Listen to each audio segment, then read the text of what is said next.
네, 어려운 말이 계속 나와서 제가 말이 꼬여서 죄송합니다.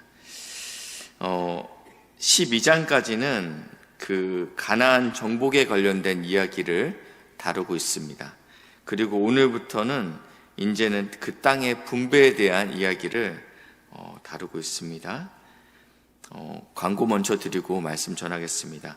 오늘부터 기도 음원이 바뀌었는데 일주일간 기도해 보시고 이게 이제 기도에 도움이 된다, 아니면 예전 것이 더 좋았다, 이렇게 결정이 되실 것 같아요. 그래서 기도해 보시고 또 이게 좀 뭐가 좀 부족한 것 같으면 교육자들에게 말씀해 주시면 저희도 기도해 보고 같이, 왜냐하면 기도를 더 잘 되게 하기 위해서 기도 음원은 있는 거거든요.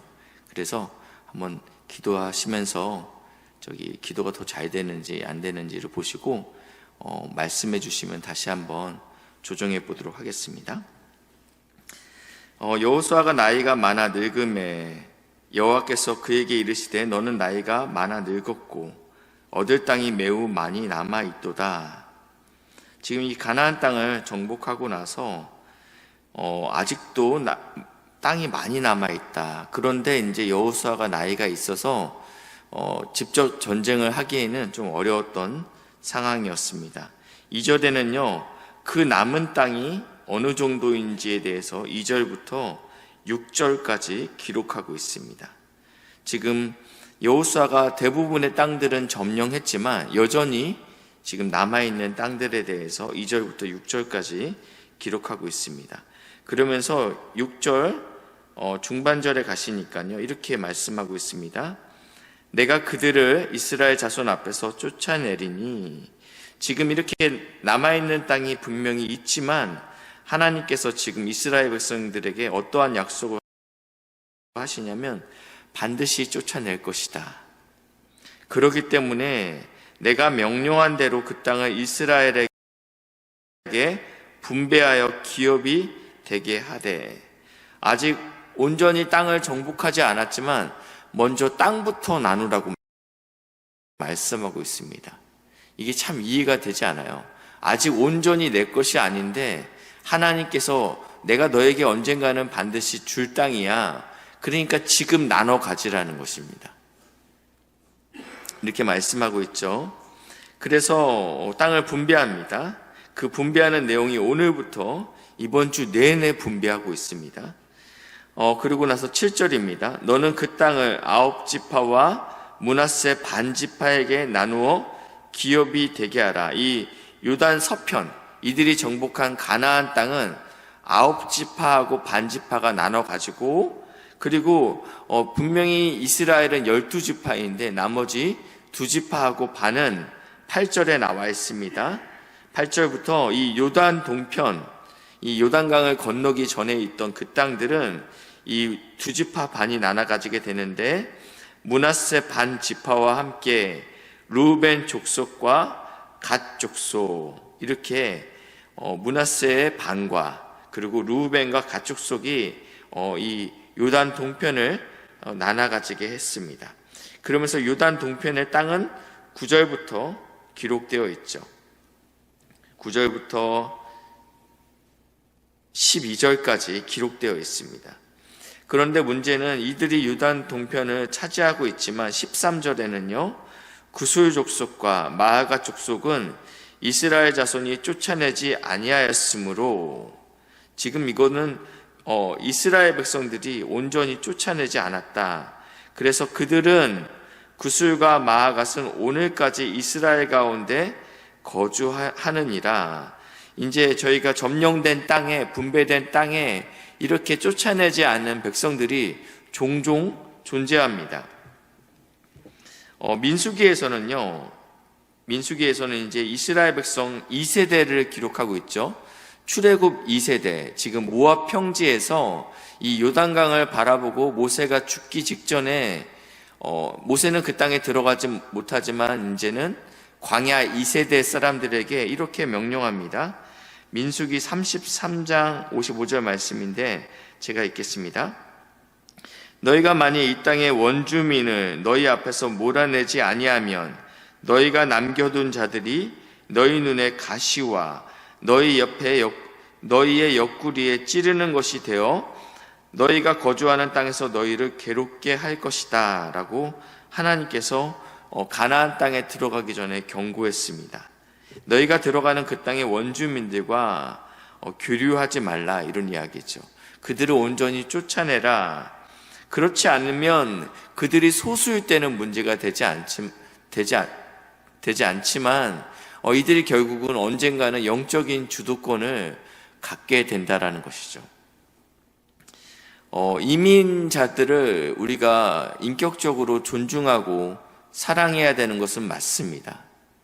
그러나 지금 많은 유럽과 또 북미 지역에 인도인들과 또 무슬림인들이 들어와서 영적인 문화적인 것들을 굉장히 교란하고 있습니다.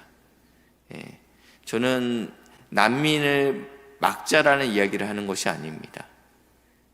그들은 우리가 받아들이지 말아야 될 존재라고 이야기하는 것은 아닙니다.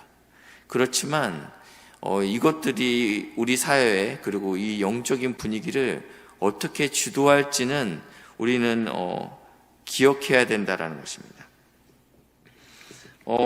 분명히 여호수아 11장 23절에는요 이렇게 기록되어 있는데요, 제가 읽겠습니다. 이와 같이 여호수아가 여호와께서 모세에게 말씀하신 대로 그 온 땅을 점령하여 이스라엘 지파의 구분에 따라 기업으로 주매 그 땅에 전쟁이 그쳤더라 라고 말씀하고 있는데, 오늘 시작은 아직도 얻을 땅이 많다라고 다시 시작하고 있습니다. 분명히 11장에서는 전쟁이 끝났다, 모든 정복이 끝났다라고 도장을 찍으셨는데 여전히 많다, 그리고 여호수아 너는 나이가 많다라고 이야기하고 있다라는 것입니다. 이것은 주요 거점되는 도시들, 가나안의 주요 거점 핵심적인 도시들은 이미 정복이 끝난 상태입니다. 그러나 여전히 아직 그 잔당들이 가나안 땅에 남아있다라는 이야기를 이렇게 표현하고 있습니다. 우리는 이것을 디데이라고 이야기합니다. 아마 설교 시간에 많이 들으셨을 것 같은데, 이 디데이는 승기를 잡은 날입니다. 그러니까 완전한 승리를 이야기하는 것은 아닙니다. 예를 들면 2차 세계대전 때 노르망디 상륙작전을 통해서 이 연합군이 승기를 잡은 것입니다. 그러나 이 패잔병들이 여전히 군데군데에서 국지전을 벌이고 있는 것이죠. 그러니까 완전한 승리가 아직은 끝난 건 아니지만 승기는 잡은 날. 6.25 전쟁도 인천 상륙작전을 통해서 전세가 역전되지 않았습니까? 물론 이제 중공군이 다시 쳐들어와서 합세해서 다시 우리가 후퇴하는 일이 있었지만, 이 승기를 잡은 날은요, 완전한 승리는 아니지만 이제 거의 전쟁의 막바지가 이르렀다라는 것입니다. 그럼에도 불구하고 믿음의 성도들이 이 땅에서 부침이 있는 이유는 여전히 잔당들이 존재하기 때문입니다. 예수님께서 십자가의 죽으심으로 승기를 잡으셨습니다. 우리는 이긴 싸움을 하고 있는 것이죠. 그러나 성도들은 여전히 인생 가운데 고난이 있다라는 것입니다. 골로새서 2장 15절 말씀인데요, 제가 읽겠습니다. 통치자들과 권세들을 무력화하여 드러내어 구경거리로 삼으시고 십자가로 그들을 이기셨느니라. 주님께서 지금 이 통치자들과 권세자들을 무력화하고 그들의 실체를 드러내서 구경거리로 삼으셨는데, 그 방법이 바로 무엇이냐면 십자가다라고 말씀하고 있습니다. 공중의 권세 잡은 자들이 우리를 어찌할 수 없습니다. 믿는 성도들을 어찌할 수 없습니다.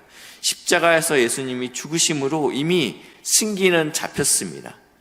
그러나 우리가 이 땅에 살면서 여전히 고난 가운데 있고 여전히 넘어지는 이유가 있다면 그것은 아직 완전한 승리가 우리에게 오지 않았기 때문입니다. 이 완전한 승리는 주님의 재림으로 우리에게 찾아옵니다. 주님께서 재림하시면 완전한 평화가 우리에게 찾아올 것입니다. 이 여호수아라는 이름은 호세아와 같은 이름입니다. 그리고 신약에 넘어오면 그 이름이 예수입니다.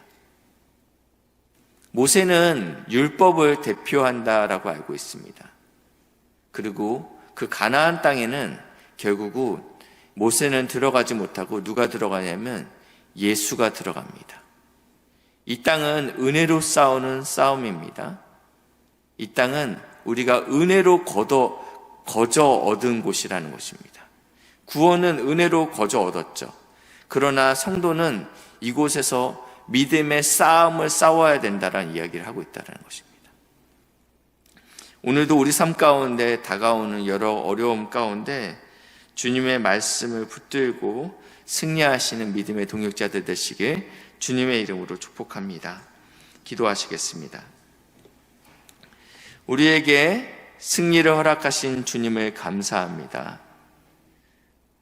우리의 대장 되시는 예수님을 붙들고 최후 승리를 얻기까지 주의 십자가를 따라갈 수 있는 복된 은혜를 허락하여 주시옵소서. 이 나라 이 민족 가운데 주님 불쌍히 여겨 주셔서 사단이 권세를 잡고 흔드는 것처럼 보이지만 주님 종국에는 주님께서 승리하시고 하나님의 이름이 높임을 받으시고 하나님의 뜻이 이 땅 가운데 온전히 일어나기를 간절히 소망합니다. 하나님 위정자들을 붙잡아 주시고 우리 국회의원들과 우리 대통령을 붙잡아 주셔서 하나님 이 나라 이 민족 다시 한번 주님 앞에 겸손히 엎드릴 수 있는 조국교회가 되게 하여 주시옵소서. 감사드리며 예수님의 이름으로 기도했습니다. 아멘.